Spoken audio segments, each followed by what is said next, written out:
ठंडी हवाओं, चिड़ियों की चहचहाट के साथ आसमान में उजाला होने लगा था। जैसे ही सूरज की किरणें विद्युत के चेहरे पर पड़ी, उसकी आंख खुल गई। अगले ही पल उसने अपनी चादर हटाई और पलक झपकते ही बेड से उठ गया। आज उसने फिर एक बार बुरा सपना देखा था। जब से वो इस एकेडमी में आया है, उसे लगभग हर रोज बुरे सपने आते हैं, पर आज आंख खुलते ही उसके इस बुरे सपने का डर उसके आने वाले कंपटीशन की चिंता में बदल गया था। 160 साल पुरानी इस एकेडमी की दीवारें भी इसके कई महान स्टूडेंट्स की गाथाएं समेटे हुए हैं, जिन्होंने न सिर्फ मार्शल आर्ट्स को दुनिया में एक नया मुकाम दिलवाया, बल्कि पुरातन काल की खतरनाक शक्तियों से भी दुनिया की रक्षा की है। और जैसे जैसे कलयुग आगे बढ़ा, काली शक्तियां और ताकतवर होने लगी और एकेडमी पर खतरनाक हमले होने लगे। एकेडमी ने सुरक्षा घेरे तो बना दिए, पर नए पेरेंट्स अब अपने बच्चों को इस एकेडमी में भेजने से कतराने लगे थे। तब एकेडमी ने फैसला लिया कि वो योद्धाओं को तैयार तो करेंगे, पर उन्हें इन शक्तियों के बारे में बताएंगे नहीं। सालों बीत गए और लोग इस एकेडमी को एक आम सामान्य एकेडमी की तरह देखने लगे। इसी एकेडमी का एक होनहार स्टूडेंट विद्युत है, जिसकी किस्मत एकेडमी के आने वाले भविष्य से जुड़ी हुई है, जो बुरा सपना बनकर उसे डरा रही है। पर विद्युत को इन सब बातों का आभास भी नहीं है। विद्युत की उम्र लगभग 13-14 साल थी। उसका शरीर दुबला पतला और चेहरा बहुत मासूम था, ठीक किसी छोटे बच्चे की तरह।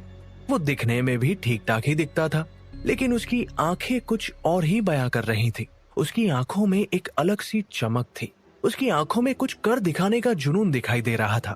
उसकी स्फूर्ति देखकर अंदाजा लगाया जा सकता था कि उसमें कुछ कर दिखाने का जोश भरपूर है। बस एक ही परेशानी है, उसका दुबला पतला शरीर। वो थक बहुत जल्दी जाता है। बस कुछ महीने और फिर मैं खुद को साबित जरूर करके दिखाऊंगा। मैं सबका मुंह बंद कर दूंगा, विद्युत एक रौबदार आवाज में बोला। अब flying tiger martial arts competition में कुछ ही महीने बाकी थे। विद्युत किसी भी हालत में इस कंपटीशन को जीतना चाहता था, इसीलिए वो जी तोड़ मेहनत कर रहा था। इस कंपटीशन में स्टूडेंट्स को फेस टू फेस मुकाबला करना था और इसमें सबको अपनी मार्शल आर्ट स्किल्स दिखाने का मौका मिलने वाला था। इस कंपटीशन को जो भी स्टूडेंट जीतता, उसे एकेडमी द्वारा स्कॉलरशिप दी जाने वाली थी, जिससे उस स्टूडेंट को फ्री में ट्रेनिंग मिलती। ये सब सोचते हुए विद्युत मन ही मन बड़बड़ाया, मुझे ये कंपटीशन किसी भी हाल में जीतना होगा, वरना स्कॉलरशिप मेरे हाथ से चली जाएगी और अभी तक मेरी सारी मेहनत पर पानी फिर जाएगा। बाबा ने भी सारी कमाई मेरी एडमिशन में लगा दी है। अपनी जिंदगी को बदलने का मेरे पास बस यही एक मौका है। अब तो लगने लगा है जैसे गरीब होना भी कोई गुनाह है। वैसे भी हम जैसे छोटे गांव से आए गरीब स्टूडेंट्स को पूछता ही कौन है। विद्युत मणिपुर के एक छोटे से गांव फुबाला, विष्णुपुर डिस्ट्रिक्ट का सीधा साधा लड़का है, जो कि अपनी उम्र के लड़कों से काफी तेज और होशियार है। हर साल सभी शहरों से कुछ प्लेयर्स को मार्शल आर्ट्स की फील्ड में अपना हुनर दिखाने का मौका मिलता था। इस बार अपनी काबिलियत के बल पर विद्युत भी इन खिलाड़ियों की लिस्ट में अपना नाम शामिल करने में कामयाब हो गया था। अपनी मार्शल आर्ट स्किल्स की वजह से विद्युत अपने गांव में बहुत फेमस था। गांव के सभी लोग का मानना था कि अगर विद्युत इसी तरह आगे बढ़ता गया तो वो एक दिन उनके गांव का नाम जरूर रोशन करेगा। गांव के सभी लोगों को उससे बहुत उम्मीदें थी। विद्युत के साथ साथ अधीरा नाम की लड़की का भी youth martial arts academy Delhi में सिलेक्शन हुआ था। विद्युत एक बड़े ही गरीब परिवार का लड़का था। उसने यहाँ तक पहुँचने के लिए भी बहुत मेहनत की थी। वो जानता था कि यहाँ काफी अच्छे अच्छे घर से प्लेयर्स आए हुए हैं। उसने ये तक सुना था कि इनमें से कुछ स्टूडेंट्स तो सप्लीमेंट्स और परफॉर्मेंस एनहांसिंग ड्रग्स का इस्तेमाल करके अपना स्टैमिना बढ़ाते हैं। इस एकेडमी में देश के अलग अलग हिस्सों से बहुत बड़े बड़े प्लेयर्स आए हुए थे। कुछ तो ऐसे थे जिन्हें बचपन से ही मार्शल आर्ट्स की ट्रेनिंग मिलनी शुरू हो गई थी। कुछ स्टूडेंट्स ने तो बहुत से कॉम्पिटिशन्स भी जीते थे। विद्युत जब इस एकेडमी में आया था तब उसे लगता था कि उसकी मार्शल आर्ट स्किल्स सबसे अच्छी है, लेकिन यहाँ रहकर उसे पता लगा कि अभी उसमें बहुत कमियां हैं। वो एक पर एक कंपटीशन हारता चला गया, जिसका कारण था उसका दुबला पतला शरीर और उसका स्टैमिना। वो जान चुका था कि वो अभी एक कुएं में मेंढक की तरह है, जिसने कभी बाहर की दुनिया देखी ही नहीं। उसे पता था कि उसे बहुत मेहनत करनी होगी और उसे अपना स्टैमिना बढ़ाना होगा, तभी वो वहाँ मौजूद बाकी खिलाड़ियों का मुकाबला कर पाएगा। एक तो विद्युत हमेशा डरा सहमा सा रहता था, दूसरा उसे अपनी खराब परफॉर्मेंस के चलते अक्सर एकेडमी में शर्मिंदा होना पड़ता था। इस सब के चलते अधीरा, जो कि उसके गांव से उसके साथ यहाँ तक पहुंची थी, वो भी उससे दूरियां बनाने लगी थी। वो अब उन स्टूडेंट्स के साथ रहती थी जो कि एकेडमी में सबसे फेमस थे और तो और जिनकी मार्शल आर्ट स्किल्स भी अच्छी थी। विद्युत को अभी भी अच्छी तरह याद है कि जब वो दोनों अपने गांव में थे तो कैसे अधीरा उसके आगे पीछे घूमती रहती थी। वो उससे बात करने के बहाने ढूंढती थी, लेकिन उस वक्त विद्युत का ध्यान सिर्फ और सिर्फ मार्शल आर्ट्स पर था।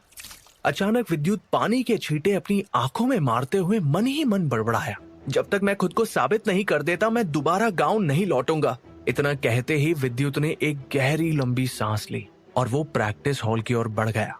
उसने पूरा ध्यान लगाते हुए किक करना चाहा, हैया, लेकिन इसके बाद उसकी टांग ने मानो काम करना बंद ही कर दिया। वो दर्द से कहराने लगा।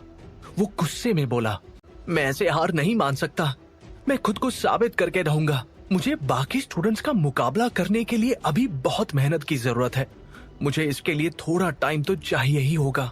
ये सब कहते हुए विद्युत के माथे से पसीना बहने लगा था। उसके कपड़े तक पसीने से भीग चुके थे, उसकी सांस भी फूलने लगी थी। लगभग आधे घंटे बाद दिन चढ़ चुका था, चारों ओर उजाला था।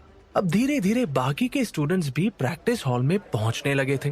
कुछ स्टूडेंट्स आपस में बात करने में बिजी थे, तो वहाँ कुछ ने तो आते ही प्रैक्टिस करना शुरू कर दिया था। अचानक कुछ स्टूडेंट्स उसे अजीब सी नजरों से घूरने लगे। वो सब उसे इस तरह देख रहे थे जैसे मानो वो उसे नीचा दिखाने की कोशिश कर रहे हो। विद्युत इन सब चीजों पर ध्यान देना नहीं चाहता था, इसीलिए वो फिर प्रैक्टिस में जुट गया। तभी किसी ने पीछे से आकर उसके कंधे पर हाथ रखा और उसके कानों में एक आवाज गूंजी, देखो तो खुद को जरा।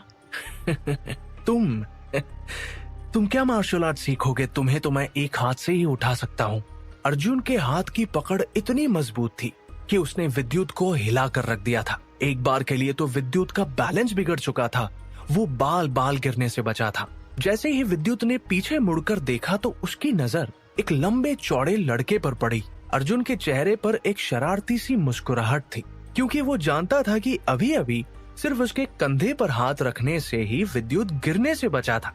अर्जुन के बगल में अधीरा भी खड़ी थी।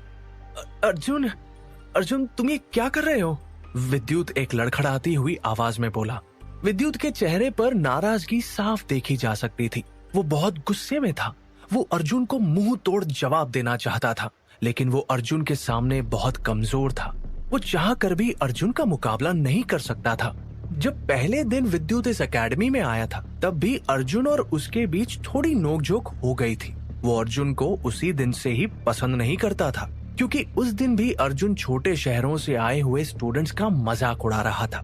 तब से अर्जुन विद्युत को नीचा दिखाने का कोई मौका नहीं छोड़ता था। ये सब चल ही रहा था कि तभी एक तेज आवाज अर्जुन के कानों में गूंजी, अर्जुन देखो तो इस लड़के को कितना दुबला पतला सा दिखता है।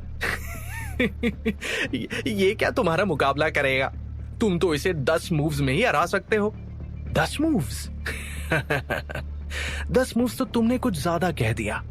ये मेरे सामने अभी बच्चा है। वैसे मैं इसे 3 मूव्स में ही हरा सकता हूँ। इतना कहते ही अर्जुन जोर जोर से हंसने लगा। वहाँ मौजूद बाकी के स्टूडेंट्स अर्जुन को उकसा रहे थे। अर्जुन इतराते हुए एक बार फिर बोला, मैंने तो 3 मूव्स भी ज्यादा कह दिया।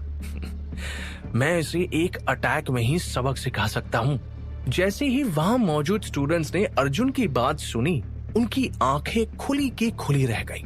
वो सब अर्जुन की बात सुनकर बहुत हैरान थे। इस वक्त सबकी नजर अर्जुन और विद्युत पर ही टिकी हुई थी।